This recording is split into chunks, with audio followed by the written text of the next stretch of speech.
So these are all I fried. You can put also grinded sugar if you want. So bitter I will put also grinded sugar.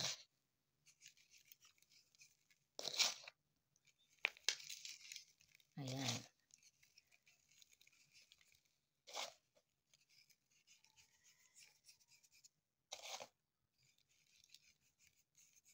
And then we will taste now what is taste this first recipe today I make.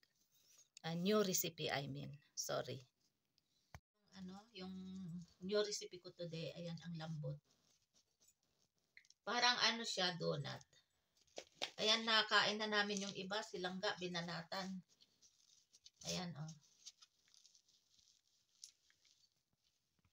Assalamualaikum everyone. Today I'm going to make a new recipe again. And these are the ingredients and these are the tools I have to use.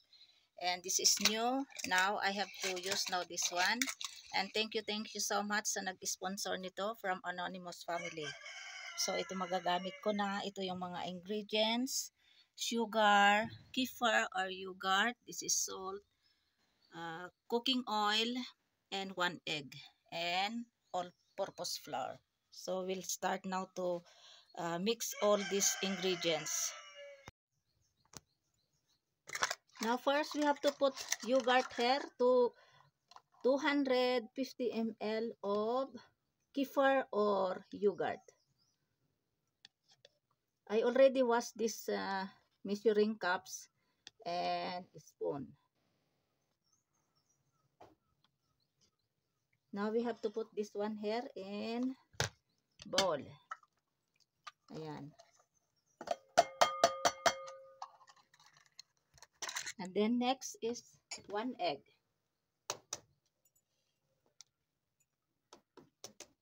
This is organic egg from our chicken. Ayan.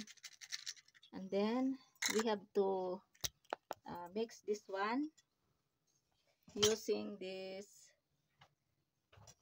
spatula. I don't have plastic spatula, so this wood. But this is much better than plastic.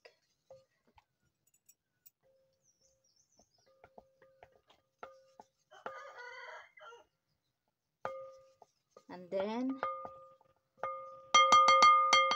we have to mix now this put sugar, 3 tablespoons sugar. This one, 3 tablespoons sugar, 1, 2, 3, or we keep little bit extra. And then salt.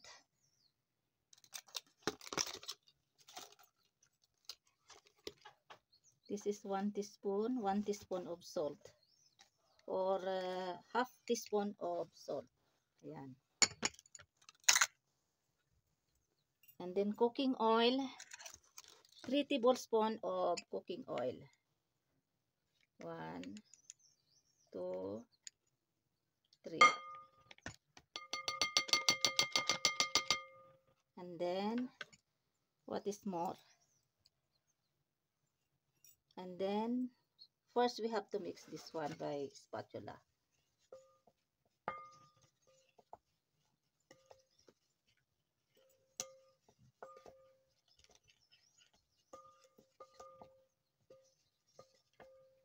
And then we have to add now this flour. 350 or 400 gram of flour.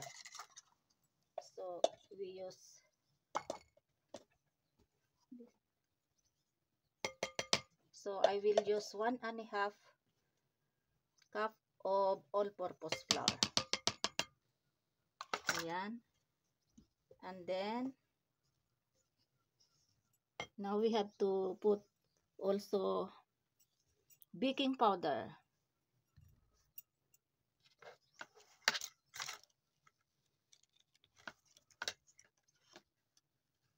1 teaspoon of baking powder. This one, 1 teaspoon of baking powder.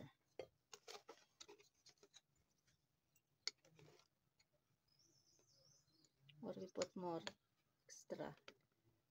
So now we have to mix.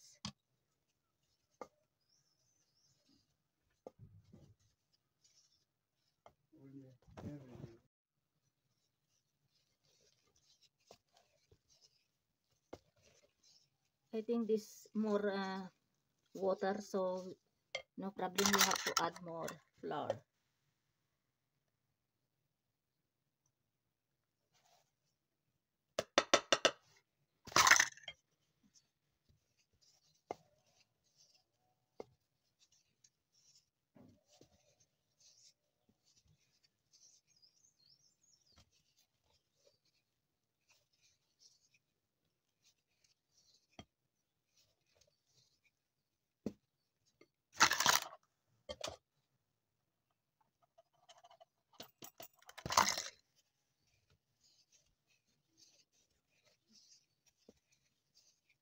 Now we have to use hand to knead this dough.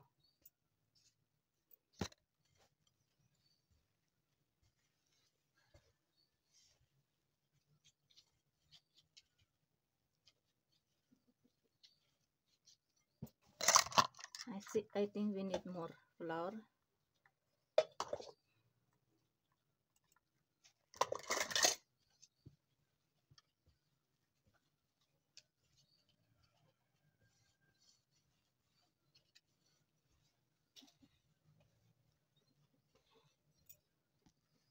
I add more flour here, so minimum I use 1 cup and one and a half cup of all-purpose flour. Because the dough is still wet, so I add more flour. Now this is okay. Now we have to do is we have to leave this one for 30 minutes. Ayan. So this is the dough after 30 minutes. Now we have to roll now this dough.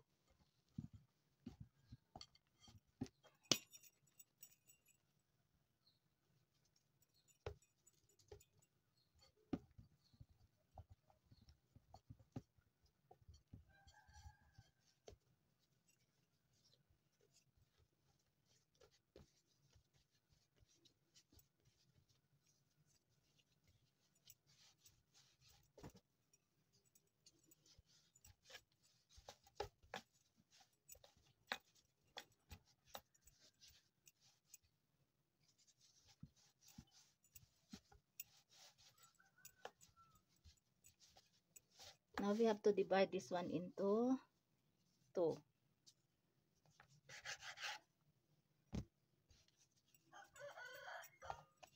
And then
now I already roll it. So next what we have to do is we have to divide this one into 3.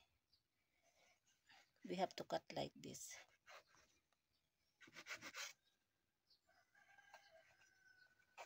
If you have cutter, then you have much better. But I don't have cutter, so I use this knife.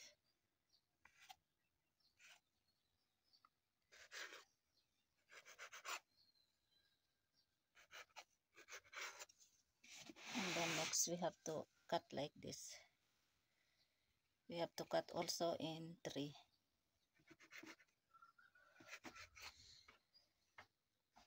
Like that.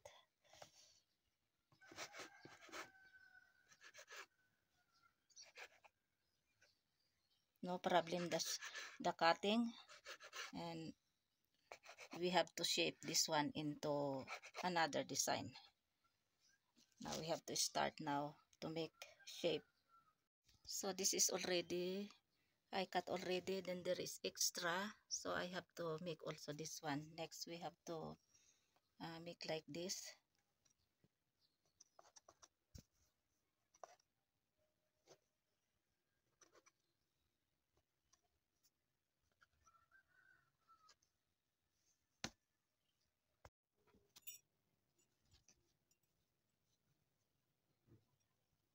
You do like this.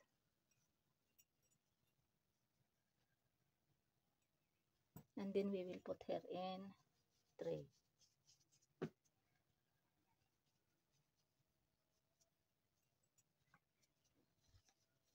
Like this, and then you have to do like this.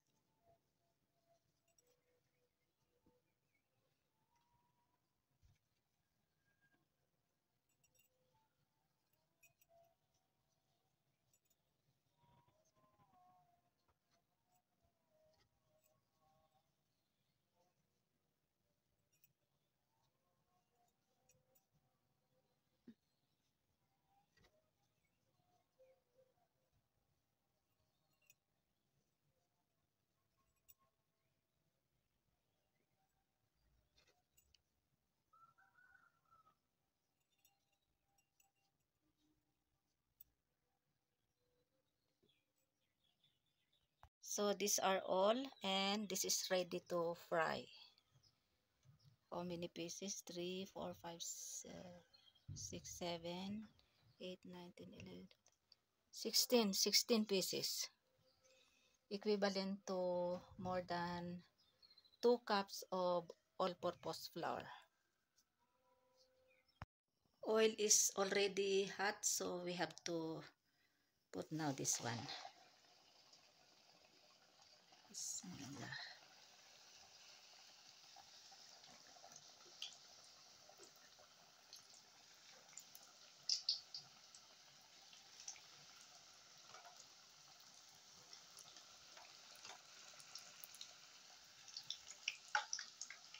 This is first batch, second batch, and this is third batch. So ito na, tikman na natin kung anong lasa nitong aking new recipe for today. So ayan. I'm always the board of taster. Ano ba yon? Of course, ako yung nagluluto, so ako din yung unang titikim. So ito, bismillah, wala barakatila. Unang kagat para sa inyong lahat, mga viewers, lahat ng mga aking nagpa-follow sa aking mga YouTube channel, para sa inyo ito lahat. Itong unang kagat. Bismillah, wala barakatila.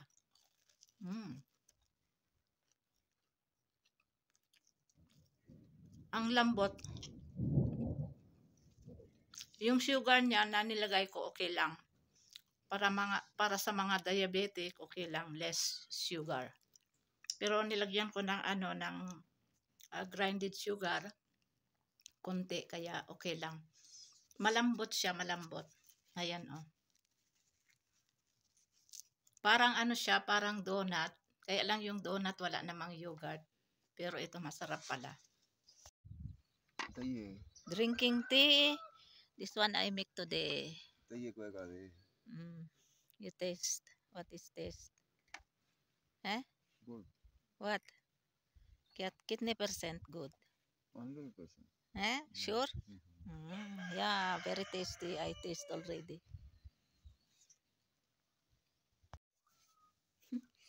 Ayun si Langga, oh. Little kain na, Langga. Oh, ayan, ha. Langga. Pagel. Chala.